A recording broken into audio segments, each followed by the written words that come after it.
I do pray that you are convinced that you're on your way to a greater place in destiny, that life has some exciting things in store for you, and that you won't settle where you are, because your vision is bigger than anything in your past and what is currently in your present. That God has some things that destiny is calling. Destiny is calling you. It's calling you that something greater awaits your life than where you are. And it's exciting. It's exciting. Well, our text for today comes from the 12th chapter of the book of Hebrews, beginning with verse 14 down through verse 17 from the Message version of Scripture. You'll notice there these words, Hebrews chapter 12, verse 14 through 17. Work at getting along with each other and with God. Otherwise, you'll never get so much as a glimpse of God. Make sure no one gets left out of God's generosity. Keep a sharp eye out for weeds of bitter discontent. A thistle or two gone to seed can ruin a whole garden in no time. Watch out for the Esau syndrome, trading away God's lifelong gift in order to satisfy a short-term appetite. You well know how Esau later regretted that impulsive act and wanted God's blessing, but by then it was too late. Tears or no tears. I want to talk to you today from the subject, the Esau syndrome. The Esau syndrome. I think that this is so pertinent to us. This Bible is a living book. It speaks to us in such relevant ways right now in this day and time. This is not a dead history book. This is a living book that speaks to us today. It empowers us. It equips us. It challenges our thinking. It helps encourage us and moves us toward the way of holiness, without which no person shall be able to see the Lord. But the Esau syndrome, it even talks about what it is trading away God's lifelong gift in order to satisfy a short-term appetite. That's the Esau syndrome. Esau essentially borrowed from his future in order to enhance his present. Instead of borrowing from his future, he borrowed from the present in order to enhance his future. That's what we're called to do, to borrow from the present to enhance the future. But Esau did the opposite of that. Esau borrowed from his future to enhance his present. We should always borrow from the present to enhance our future, to where we're going. Build for where you're going. Prepare for where you're going, not for where you are. And the Esau syndrome, it reminds me so much of people today. So many people, certain types of people today, who actually, they do actions without any regard to the corresponding consequence. That's the issue. They do actions without any regard to the corresponding consequences. Touch your neighbor, say, I know someone just like that. I mean, they do stuff without thinking about the fact that later, you buy this now, but you're going to get a bill from this 30 days from now. Isn't it crazy?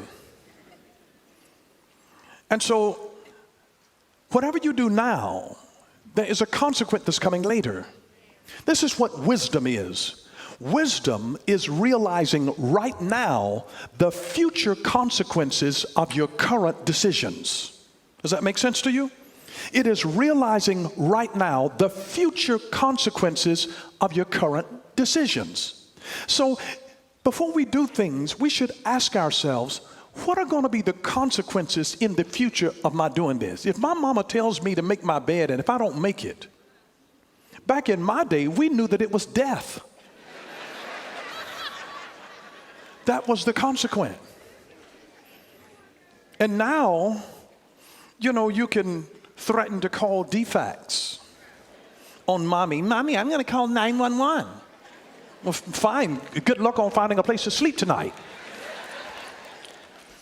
It's amazing, but that's what wisdom is. Wisdom is realizing right now the future consequences of your current decisions, so it helps us to make better decisions. You can't just do things. Are you aware that in the state of Georgia, that if you pick up somebody who has dope on them and then the police pull you over, you go to jail too? So you need to do a strip search before you let people into your car. I mean, really, if they get in with an illegal weapon, you go to jail too.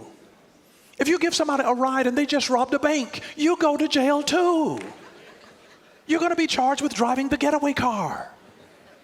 So you have to think down the road, if I do this right now, what's going to be the future consequence?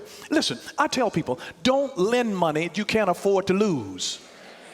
No, you can't borrow the money. Yeah, I got it right now, but I owe it to the mortgage company in a few days. So you can't hold $200 because I owe this $200 to my mortgage company 2 weeks from now. And I'm not going to be trying to get my money back to pay my mortgage company.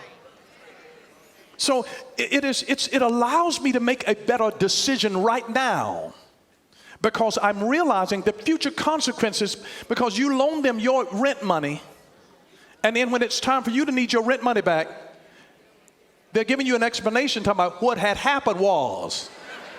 And when you hear somebody start off with a statement like, what had happened was, the bottom line is that they don't have the money and you're not going to get your money. And so you have to be able, see, wisdom says, I need to realize right now the future consequence of this current decision. Because we're dealing with a lot of Esau syndrome in our world today. We got a whole system that is designed on instant gratification. Buy it now, get it now, whether you have the money or not. I was looking at a furniture commercial. They said, you buy this and we give you 5 years without interest. And now 3.5 years into it and the furniture is all scratched up and you're tired of paying for it. And you got another 1.5 years, and they're going to get you. So wisdom is realizing right now the future consequences of your current decision, the future consequences of it. Esau's carnal appetites were absolutely out of control. And we all have appetites and cravings. It's interesting. The brain naturally craves 4 things. It craves food, sex, water, sleep. Now you see this more readily in young people. They want to eat all of the time. Sex is on their brain. They need water, and they can sleep for days. It's amazing. That's one of the reasons that I knew that I was getting older. I started just waking up early in the morning. Earlier than I needed to be up. Just up. My daddy used to get up at 4 o'clock every morning. I knew he was old getting up at 4 o'clock in the morning. Because at that time I could sleep till 11 o'clock. Because my brain was craving sleep, sleep, sleep. Anybody know what I'm talking about? When your brain just craves sleep? And I gave you that list. It's not in a particular order. It's not, but you do realize you can go longer without sex than you can without food. And you can go longer without food than you can without water. And you can only go so far without sleep before your mind starts going bad. And sometimes the cure for what you need is a good night's sleep. Because your brain needs sleep. It craves sleep. It craves water. It craves sex. It craves food. And then some of the order and the amount of that craving of that diminishes over time. But it does.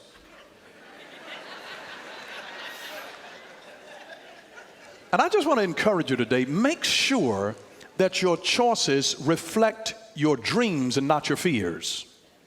Just make sure that all of your choices reflect your dreams and not your fears. People have a tendency to live their fears instead of living their dream. And they allow their fears to limit their life. Live your dream. Live your dream. Your dream ought to scare you. If your dream doesn't scare you, it's not big enough. Your dream ought to intimidate you a little bit. If it doesn't intimidate you, you don't have to trust God to believe for it to come into manifestation. But make sure that your choices reflect your dreams and not your fears.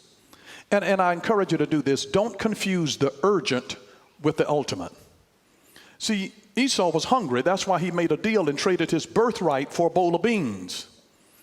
Because he was urgently hungry, but that was not an ultimate concern because he was not about to die. I mean, he traded his bowl of beans because he hadn't eaten since breakfast. And he thought he was going to die. Just look at the story in Genesis chapter 25, verse 29 through 33.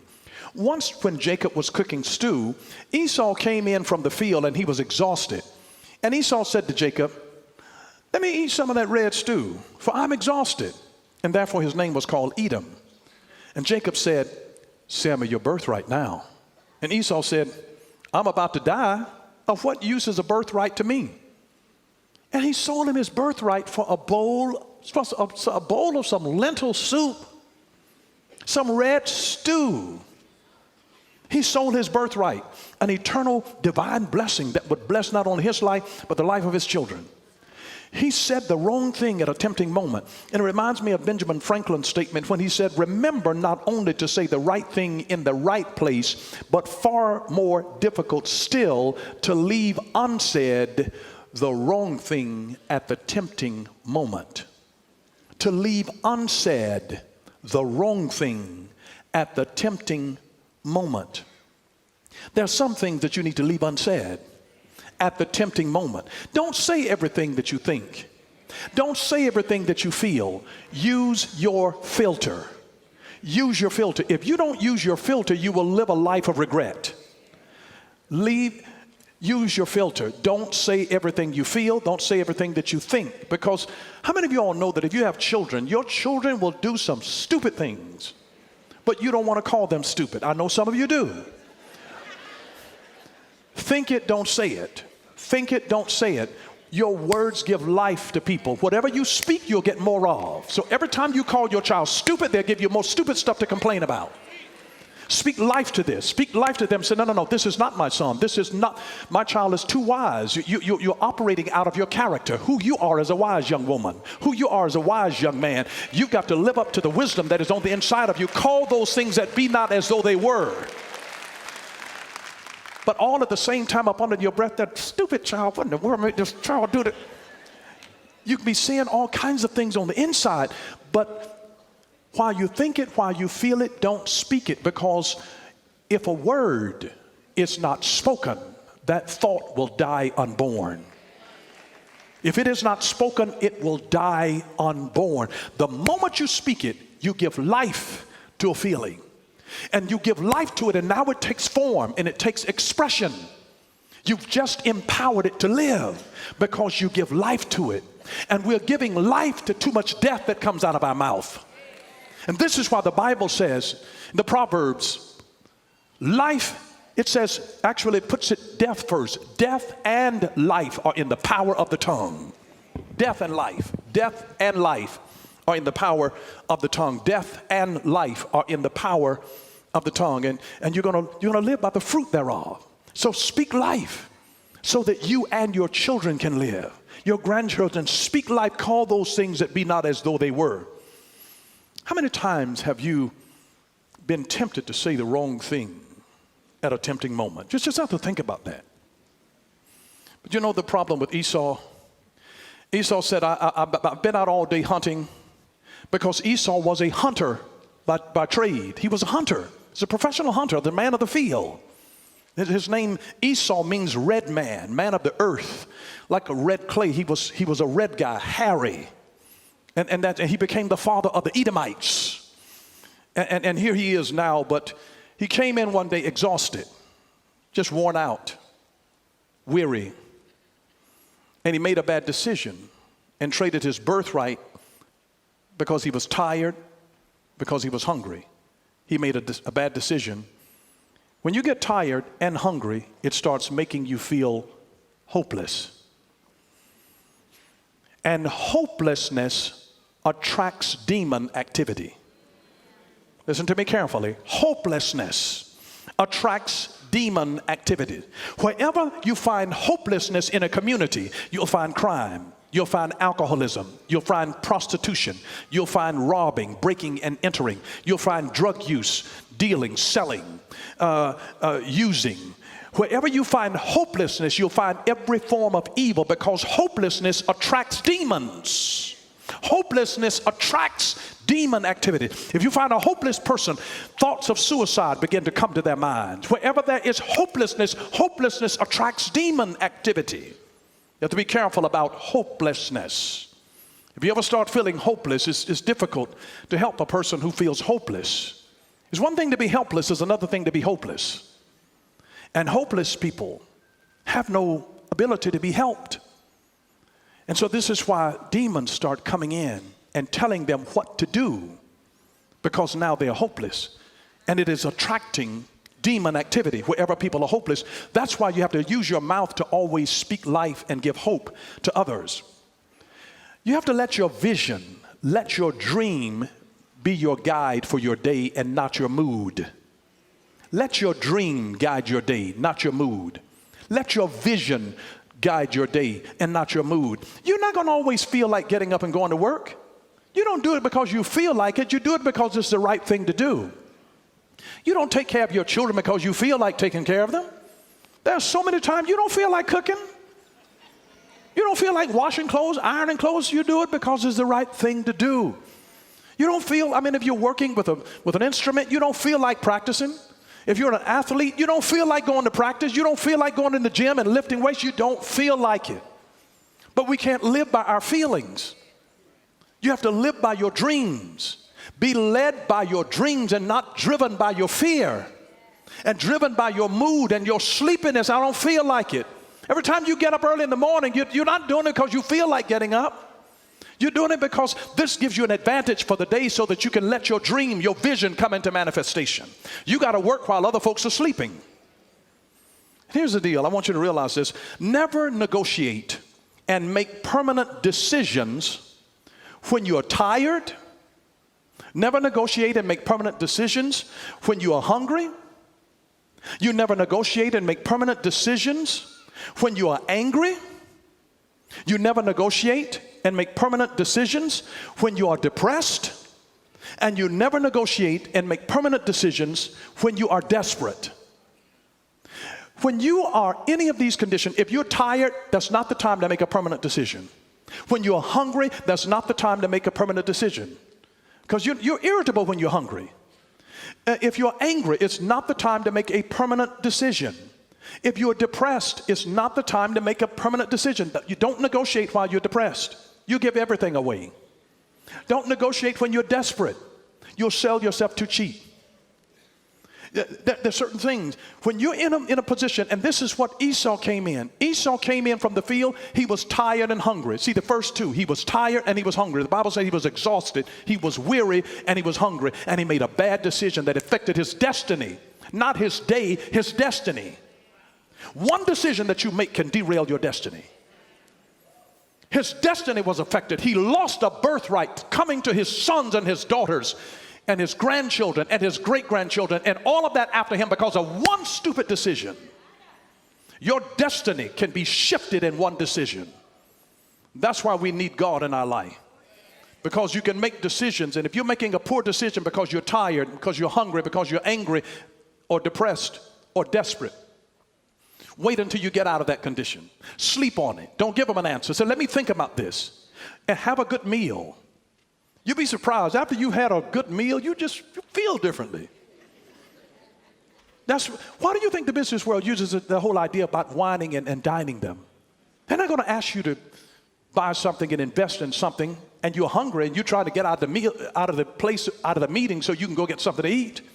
Because you're irritable. It's like, man, hurry up. I ain't buying nothing right now. I'm ready to eat. Feed me.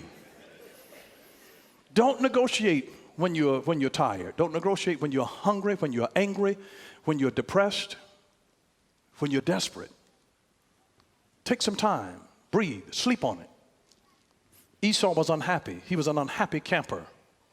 And unhappiness, one understanding of unhappiness is not knowing what you want and killing yourself to get it. Not knowing what you want and killing yourself to get it.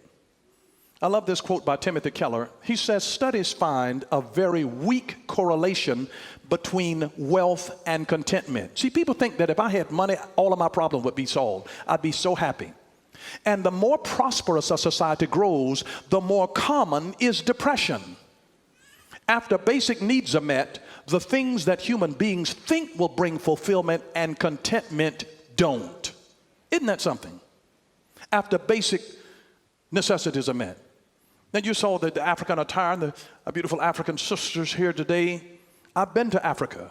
I've been to some places there that are terribly poor, where the average income was $500 a year. I didn't say a week, a month, a year. And yet I have found some of the most contented people that I've ever seen any place on the planet. I've been down into South America, to some deeply impoverished areas. The poorest country in South America. And I found some of the happiest people on the planet. And I've walked with some people, multimillionaires, who are miserable and can't hold their marriages together. It is amazing. It's amazing. The richest man in the world couldn't hold his marriage together. Money and contentment doesn't mean that you're going to have everything honky-dory in your life just because you got money. Money doesn't fix everything. Sometimes money causes problems that poor people don't have. You just don't understand. Everybody's got a problem. And I'm going to tell you this, money doesn't exempt you from the problems of life. Anybody who has money, they know that. It doesn't exempt you from the challenges of life, from the problems of life.